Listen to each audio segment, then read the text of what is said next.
الحمد لله نحمده ونستعينه ونستغفره ونؤمن به ونتوكل عليه ونعوذ بالله من شرور أنفسنا ومن سيئات أعمالنا من يهده الله فلا مضل له ومن يضلله فلا هادي له وأشهد أن لا إله إلا الله وحده لا شريك له وأشهد أن سيدنا وسندنا وشفيعنا ومولانا وحبيبنا محمدا عبده ورسوله صلى الله تعالى عليه وعلى آله وأصحابه وبارك وسلم تسليما كثيرا كثيرا. أما بعد فأعوذ بالله من الشيطان الرجيم. بسم الله الرحمن الرحيم. اقرأ باسم ربك الذي خلق خلق الإنسان من علق اقرأ وربك الأكرم الذي علم بالقلم علم الإنسان ما لم يعلم. وقال الله تعالى يرفع الله الذين آمنوا منكم والذين أوتوا العلم درجات. وقال رسول الله صلى الله عليه وسلم طلب العلم فريضة على كل مسلم. وقال رسول الله صلى الله عليه وسلم إنما بعثت معلما أو كما قال عليه الصلاة والسلام. آمنت بالله صدق الله مولانا العظيم وصدق رسوله النبي الكريم ونحن على ذلك لمن الشاهدين والشاكرين والحمد لله رب العالمين.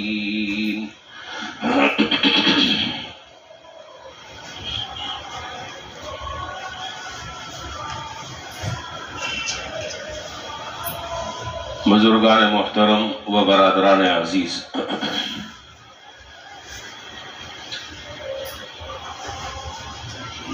اللہ رب العالمین نے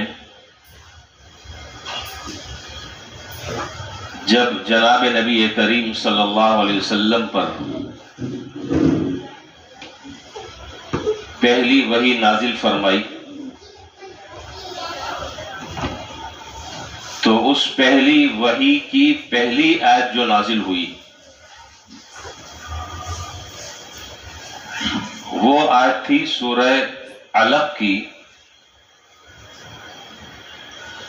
جو میں نے ابھی خطبے میں اس کی چند ابتدائی آیتیں پڑھی. اقرأ باسم ربک الذی خلق، آپ پڑھیے اپنے اس رب کے نام سے جس نے پیدا کیا. خلق الانسان من علق، ایک جمع ہوئے خون سے انسان کو پیدا کیا. اور قلم کے ذریعے جس نے تعلیم دی اور انسان کو جس نے سکھلایا. یہاں غور طلب بات یہ ہے، اور شاید یہ خیال کبھی آیا ہو یا نہیں آیا تو آپ سوچ لیں، قرآن کریم کی بے شمار آیتیں، 6666 آیتیں. یہاں بظاہر سوال یہ پیدا ہوتا ہے کہ سب سے پہلی وحی کا آغاز اللہ تعالیٰ نے اس آیت سے کیوں کیا؟ کسی اور آیت سے بھی وحی کا آغاز ہو سکتا تھا. قرآن کی تو بہت ساری آیتیں، پورا قرآن ہے.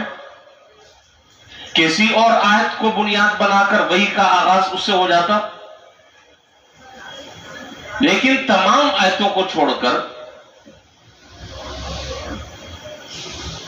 اس آیت سے اللہ تعالیٰ نے سب سے پہلی وحی کا آغاز کیا، جو وحی اللہ تعالیٰ نے جناب نبی کریم صلی اللہ علیہ وسلم پر نازل فرمائی۔ حضرات مفسرین نے اور حضرات محدثین نے لکھا کہ سب سے پہلی وحی اس آیت سے وحی کا آغاز کرنے میں اس بات کی طرف اشارہ ہے، اور یہ بات قیامت تک کے آنے والے انسانوں کو سمجھانی ہے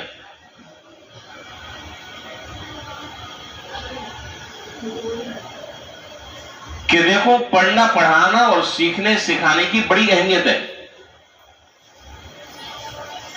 پڑھنے پڑھانے کی، سیکھنے سکھانے کی بڑی اہمیت ہے،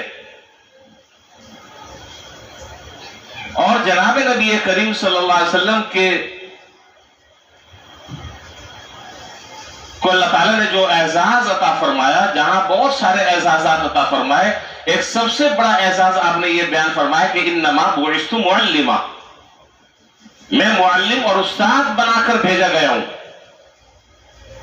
اس سے علم سیکھنے کی طرف اشارہ ہے، علم کی اہمیت کی طرف اشارہ ہے، اور یہ بات بھی بتلانی مقصود ہے اس سے کہ جو قوم اور جو معاشرہ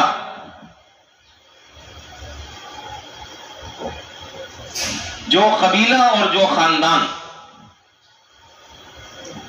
اگر انہوں نے اپنے آپ کو علم سے جوڑا ہوا ہے، انہوں نے اپنے آپ کو علم سے روشناس کرایا ہے، وہ علم کے زیور سے اگر آراستہ ہے، تو عام آدمی کے مقابلے میں ان کی زندگی میں نمایاں تبدیلی نظر آئے گی،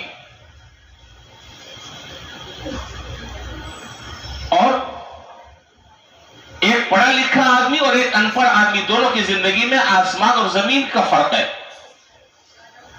جس کو قرآن حکیم نے یوں بیان کیا، قُلْ هَلْ يَسْتَوِي الَّذِينَ يَعْلَمُونَ وَالَّذِينَ لَا يَعْلَمُونَ، آپ فرما دیجئے کیا علم والے اور بغیر علم کے جو لوگ ہیں دونوں برابر ہو سکتے؟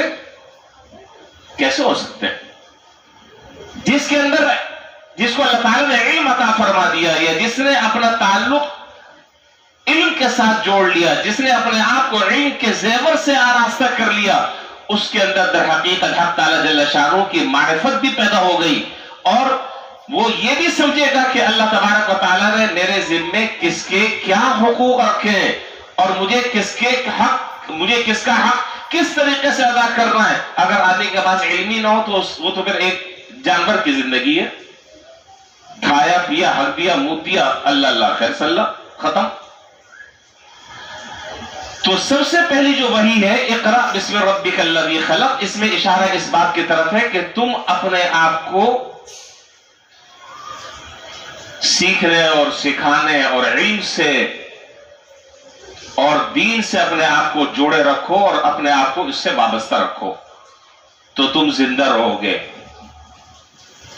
اور یہ بات آپ اچھے طریقے سے جانتے ہیں کہ جو قومیں علم سے محروم ہوتی ہیں وہ زندہ ہونے کے باوجود وہ مردہ ہیں۔ ظاہر ہے کہ ان کو تمیز ہی نہیں ہے، ان کے اندر سمجھ بوجھ ہی نہیں ہے، کیا صحیح ہے کیا غلط ہے، میرے اوپر اللہ کا کیا حق ہے، اب میں بالغ ہو گیا ہوں، میرے اوپر اللہ تعالیٰ کے کون کون سے حقوق عائد ہوتے ہیں، اس کا تعلق کس سے؟ بتائیے، علم سے۔ علم سے آدمی بالغ ہوتا ہے تو اس کو پتا ہے کہ جی میرے ذمہ اب نماز فرض ہے، باقی اس کی جو تفصیلات ہیں وہ میں بھی آگے بتاؤں گا۔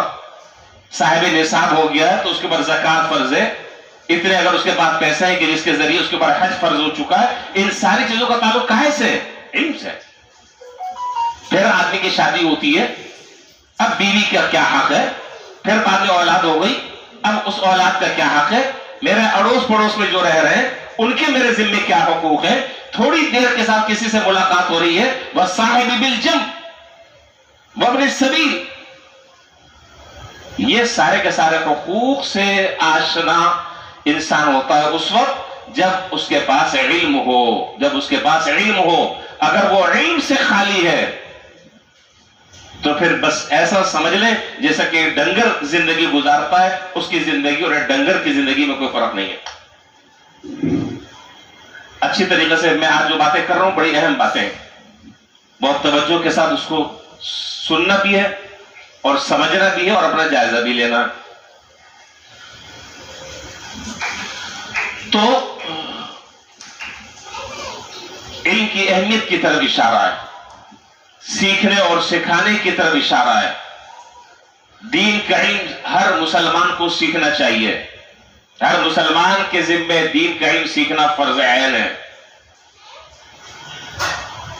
دیکھیے دو طرح کے علم ہوتے ہیں.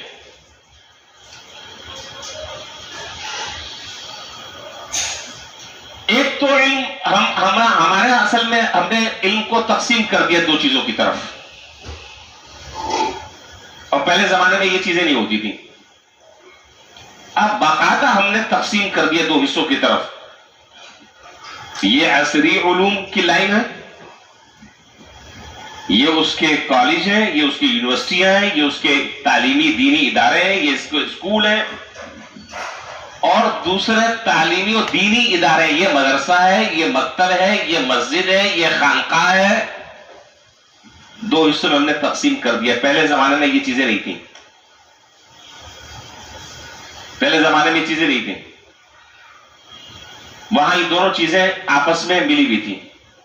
جو زمانہ آگے کی طرف جا رہا ہے, سائنس نے ٹیکنالوجی نے ترقی کی, تو اب دو چیزوں کی طرف منقسم ہو گئے. دو لائنیں الگ الگ ہو گئی.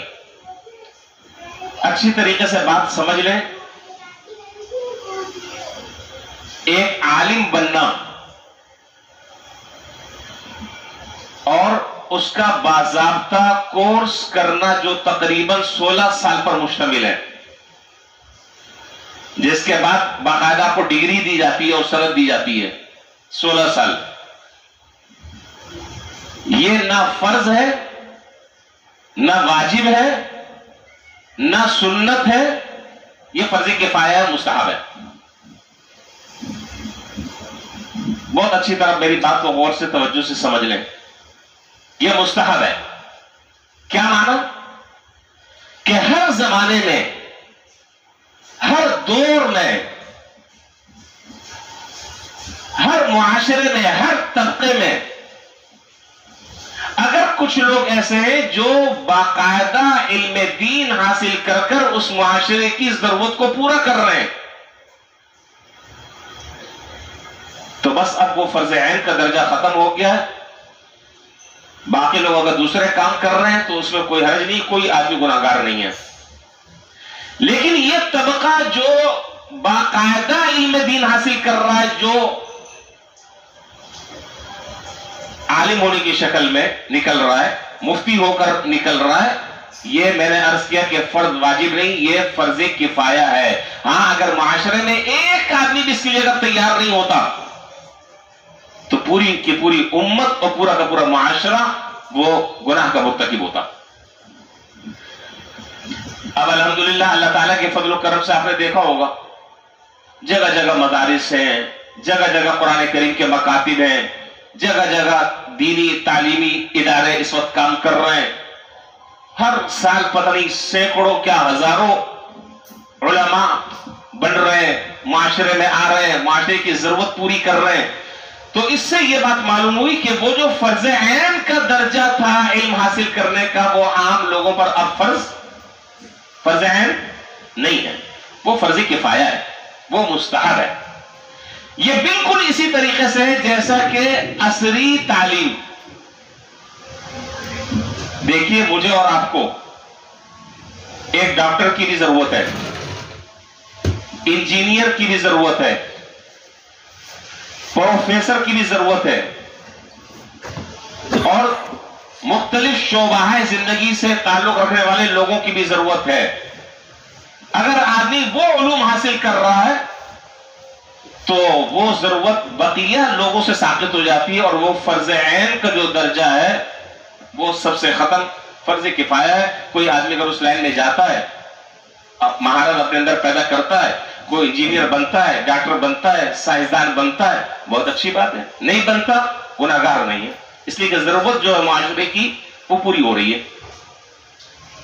جب آپ یہ بات سمجھ گئے تب اگلی بات سمجھیں.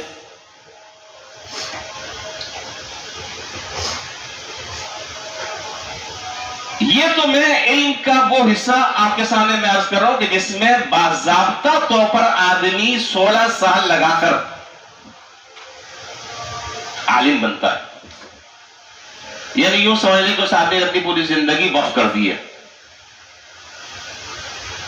بڑی قربانیوں والا راستہ ہے, بڑی قربانیوں والا راستہ ہے.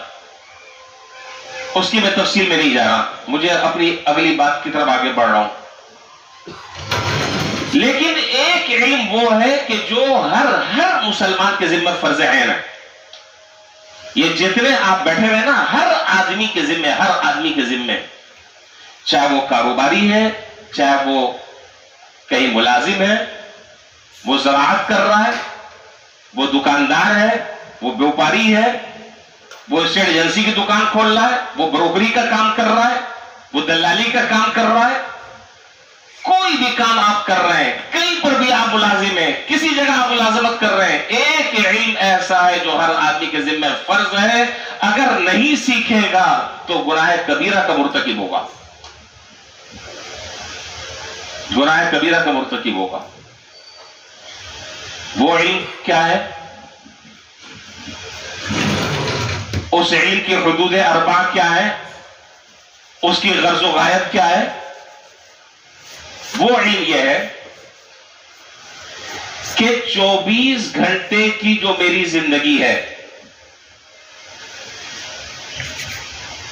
24 گھنٹے کی جو میری زندگی ہے, اور میں جس فیلڈ میں اور جس شعبہ زندگی سے میرا تعلق ہے, جس فیلڈ میں کام کر رہا ہوں, اس میں میرے لیے اللہ کے اور اس کے رسول کے کیا احکامات ہیں,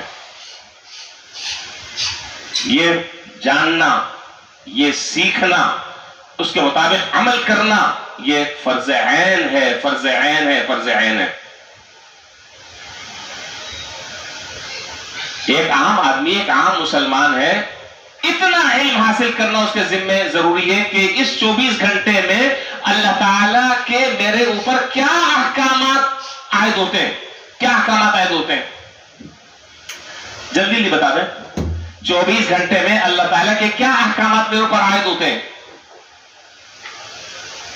نہیں بتا رہے, موٹی سی بات ہے, اس میں کیا سوچنا ہے. نمبر 1, فرض نمازیں.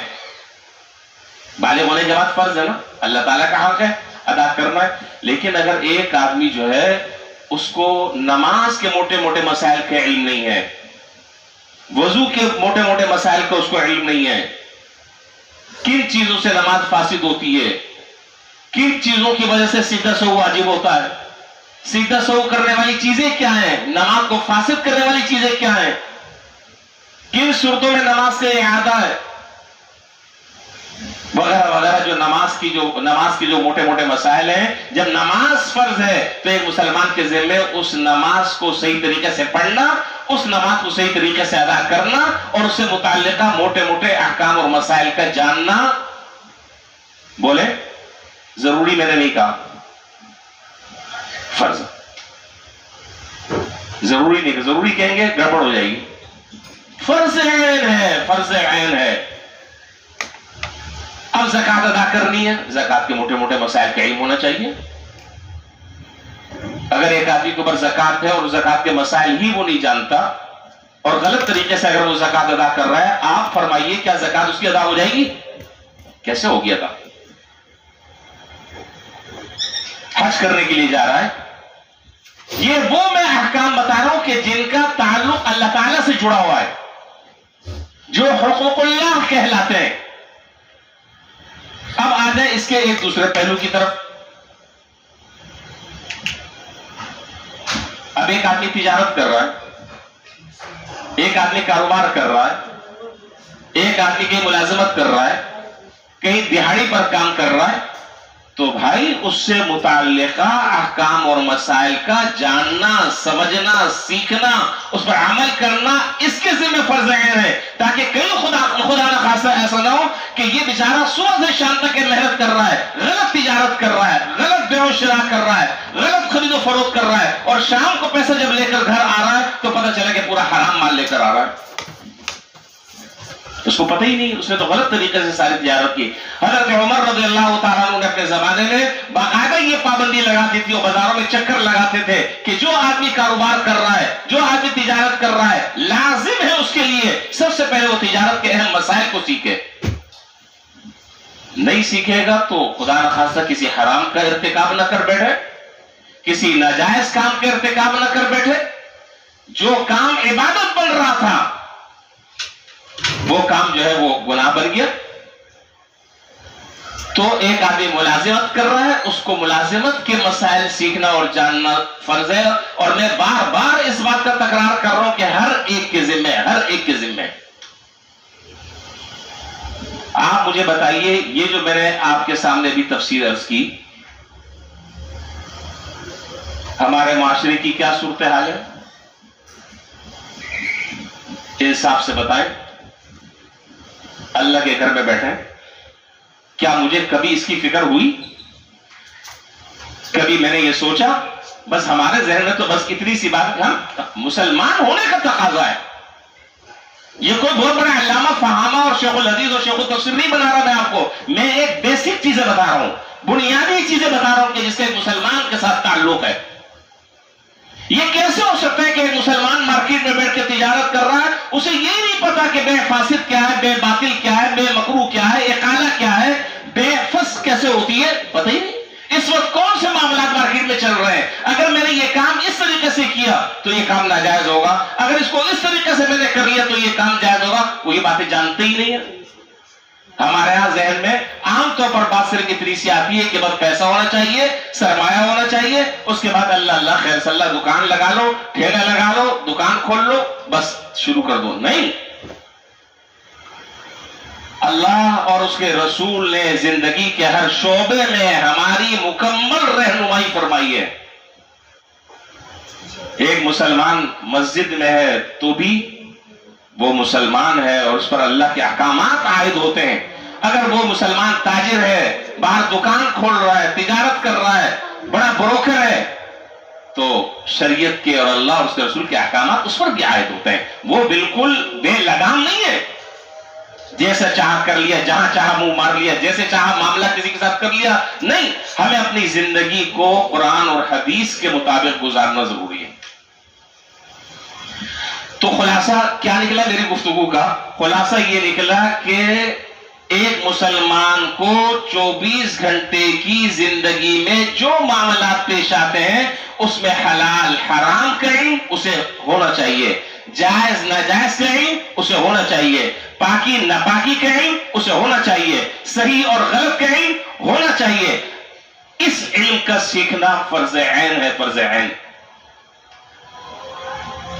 مشکل حضرت یہ ہے کہ بات تو بڑی تلخ سی ہے لیکن برداشت کرنی پڑے گی۔ مشکل یہ ہے کہ ہم نے نہ یہ علم خود سیکھا، نہ اس علم کے زیور سے ہم خود آراستہ ہوئے، نہ ہمیں اپنے اولاد کو اس علم سے آراستہ کرنے کی ہم نے ضرورت سمجھی۔ بات بہت لمبی ہو جائے گی، میری اصل باتیں رہ جائے گی جو مجھے ابھی آگے عرض کرنی ہے، اور وقت صرف 10 منٹ ہے۔ آپ حیران آپ ہوں گے کہ پہلے زمانے میں اگر آپ تاریخ اٹھائیں، کتابوں کو آپ کھنگالیں، تو پہلے لوگوں نے اس علم کے حاصل کرنے کے لیے جو قربانیاں دی ہیں، میں اگر اس کا تذکرہ آپ کے سامنے کروں تو آپ حیران ہو جائیں گے کیسے کیسے انہوں نے علم کے لیے قربانیاں دی ہیں۔ ایک حدیث کے لیے کتنے مہینوں کا سفر کیا۔ حضرت عمر رضی اللہ تعالیٰ عنہ کے زمانے میں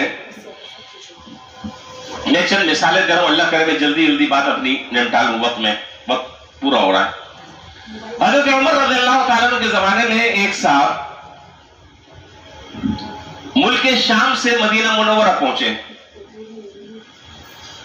توجہ ہے، ملک شام سے مدینہ منورہ پہنچے حضرت عمر رضی اللہ تعالیٰ عنہ کے پاس،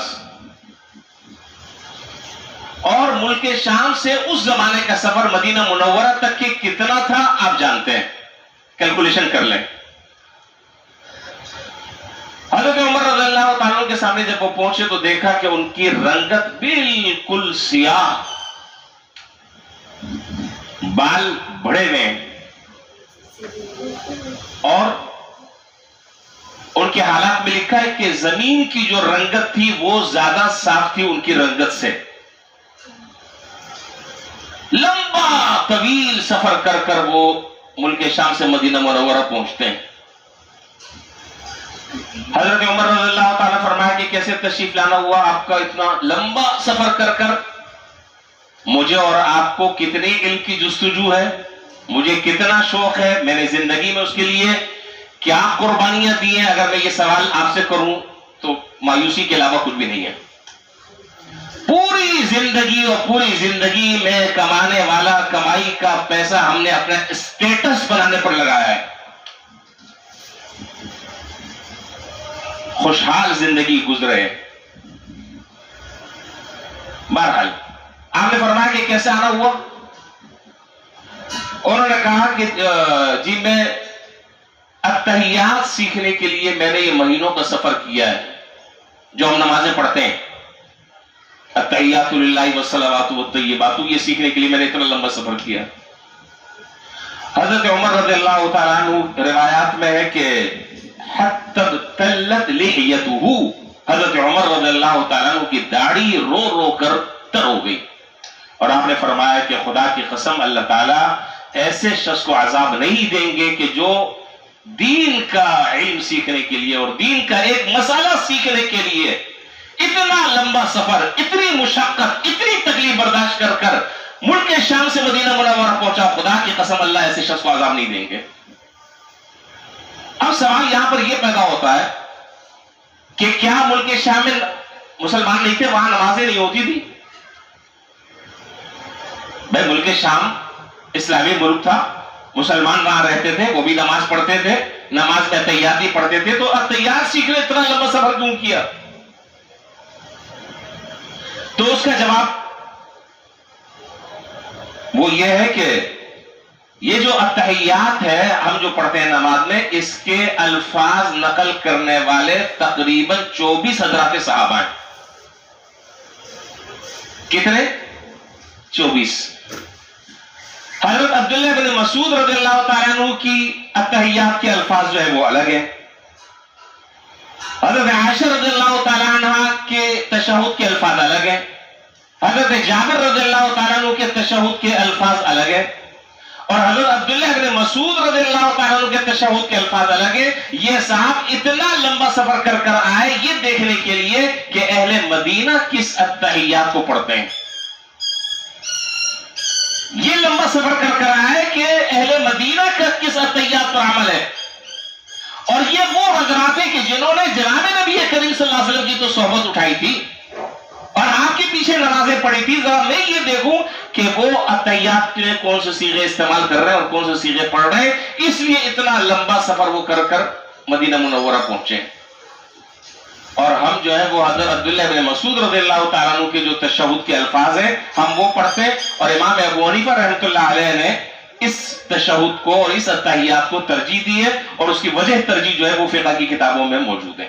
میں اس طرف نہیں جا رہا اور نہ وہ آپ سے متعلق ہے. میں صرف یہ عرض کرنا چاہ رہا ہوں کہ اتنا لمبا سفر کر کر صرف اتحیات کو سیکھنے کے لیے اور یہ جاننے کے لیے کہ اہل مدینہ نماز میں جو اتحیات پڑھتے ہیں وہ کون سے الفاظ ہیں، کیا اتنا کبھی شوق میرے اندر یا آپ کے اندر ہوا؟ یہ دین میری ضرورت نہیں ہے، اس علم سے روشناس ہونا میری ضرورت نہیں ہے، میں دنیا سے جاہل ہو کر چلے جاؤں یہ زیادہ بہتر ہے، یا جو علم فرض عین کے درجے میں ہے وہ تو ہمیں حاصل کرنا چاہیے؟ عجیب باتیں ہیں. میں کیا کیا باتیں آپ کو بتاؤں. حضرت عبداللہ بن عباس رضی اللہ تعالیٰ عنہ کے ایک شاگرد ہیں. بعض اساتذہ ہوتے ہیں نا، ان کے بعض شاگرد ہوتے ہیں جن پر ان کو بڑا ناز ہوتا ہے، بڑا مان ہوتا ہے، بڑا ناز ہوتا ہے کہ دیکھو بھائی ہمارا یہ شاگرد ہے کہاں سے کہاں پہنچ گیا. تو حضرت عبداللہ بن عباس رضی اللہ تعالیٰ عنہ کے ایک شاگرد تھے حضرت اکرمہ رضی اللہ تعالیٰ عنہ. کیا نام؟ حضرت اکرمہ رضی اللہ تعالیٰ عنہ. ان کے حالات میں لکھا ہے کہ حضرت اکرمہ رضی اللہ تعالیٰ عنہ قرآن کریم کی ایک آیت پر پہنچے. جو حافظ ہیں وہ تو آیت سمجھ لیں گے، ان کو پتہ بھی چل جائے گا، عام لوگوں کو نہیں پتا ہوگا، لیکن میں آیت پڑھ دیتا ہوں. وَمَن يَخْرُجْ مِن بَيْتِهِ مُهَاجِرًا إِلَى اللَّهِ وَرَسُولِهِ ثُمَّ يُدْرِكْهُ الْمَوْتُ فَقَدْ وَقَعَ أَجْرُهُ عَلَى اللَّهِ. وَمَن يَخْرُجْ مِن بَيْتِهِ مُهَاجِرًا إِلَى اللَّهِ وَرَسُولِهِ. حضرت اکرمہ وَمَن يَخْرُجْ، اس من يخرج کا مصداق کون ہے؟ اس سے کون آدمی مراد ہے؟ حضرت اکرمہ نے اس جستجو میں 14 سال لگا دیے. 14 سال. آپ نہیں سمجھ رہے میرا حال، میری بات مجھے لگ رہا ہے کہ نہیں پلے پڑ رہی. سر تو ہلا دیں، مجھے پتہ چلے میں جاگنے والوں سے مخاطب ہوں. اس آیت کا مصداق کون ہے؟ وَمَن يَخْرُجْ مِن بَيْتِهِ مُهَاجِرًا إِلَى اللَّهِ. اس کا شان نزول کیا ہے؟ اس کی تلاش میں سرگردہ رہے، تلاش کرتے رہے یہاں تک کہ 14 سال گزارنے کے بعد پتہ چلا کہ اس آیت کا مصداق یہ ہے. حضرت ہمیں تو نماز اور روزے اور حلال حرام کے موٹے موٹے مسائل نہیں معلوم. ہم نے تو زندگی کھپا دی، گزار دی. کہاں گزاری ہے؟ اب تو ہمارا وقت چل چلاؤ کا ہے، میرا بھی اور آپ کا بھی. کبھی یہ فکر پیدا نہیں ہوئی، کبھی یہ شوق پیدا نہیں ہوا. ہمارے سارے علم کا منبع صرف ایک چیز ہے. آج آپ سمجھ رہے ہیں نا؟ سمجھ گئے نا؟ پورے ہمارے علم کا جو منبع ہے وہ یہ ہے. بس گوگل جو ہے وہ ہمارا امام ہے. گوگل جو ہے آج، یعنی ان معاملات میں آپ ہماری ذہانت دیکھیں، ہماری سمجھداری دیکھیں. آج اگر ایک پیزا بھی منگوانا ہوتا ہے نا، پیزا، تو سب سے پہلے گوگل پہ سرچ کرتے ہیں میں ریٹ ذرا چیک کروں کہ کیا ہے. میں غلط تو نہیں کہہ رہا. جوتے بھی اگر منگوانے نا، سبزی بھی اگر منگوانی ہے تو آپ گوگل پر جائیں اور گوگل پہ جا کے اس کے ریٹ آ جائیں گے، کیا پرائز ہیں، یہ کتنا لے رہا ہے. دنیا کے معاملات میں اتنی سمجھداری، اتنی ہوشیاری، اتنی تیزی، لیکن جہاں معاملہ اس علم کا آ جائے جو علم میرے ذمہ فرض عین ہے، میں نے اس کے لیے کیا کیا، یہ سوال ہے.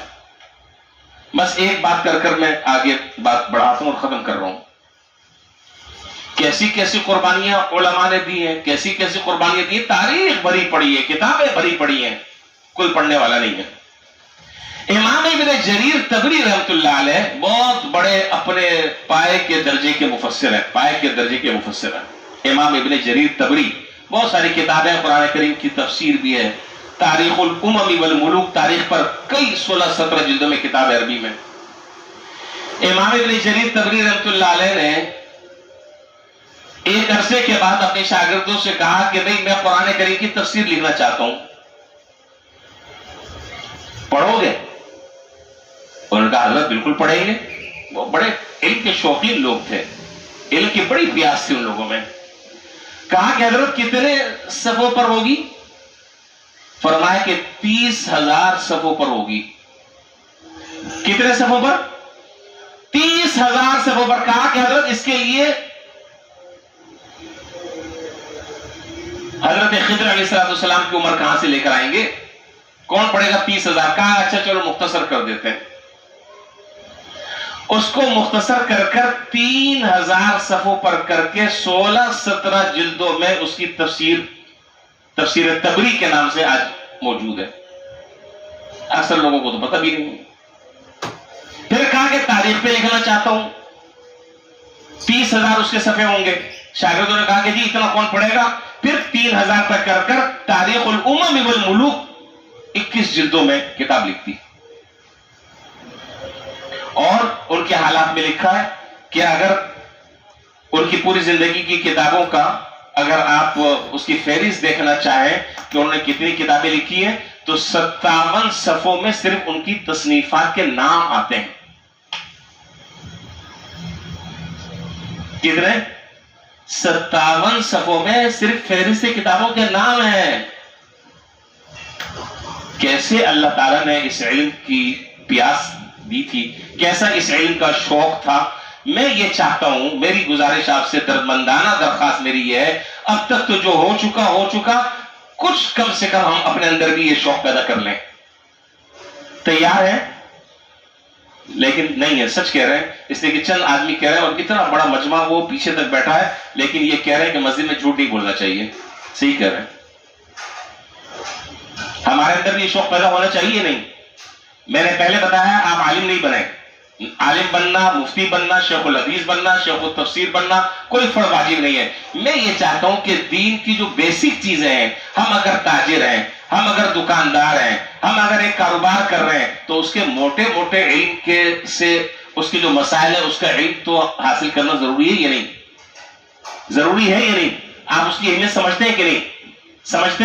اب میں آپ کو ایک سرپرائز دینے لگا ہوں. اب آپ کو سرپرائز دے رہا ہوں. ایک ساتھی ہمارے یہاں مارکیٹ کے نیک آدمی، اللہ تعالیٰ ان کی زندگی میں برکت دے. انشاءاللہ مشورے سے یہ طے ہوا ہے ہر مہینے میں ایک دن انشاءاللہ یہ جو کاروباری اور تاجر بھائی ہیں ہمارے مارکیٹ والے، 1 گھنٹے کی ان کی تربیتی نشست ہوگی انشاءاللہ.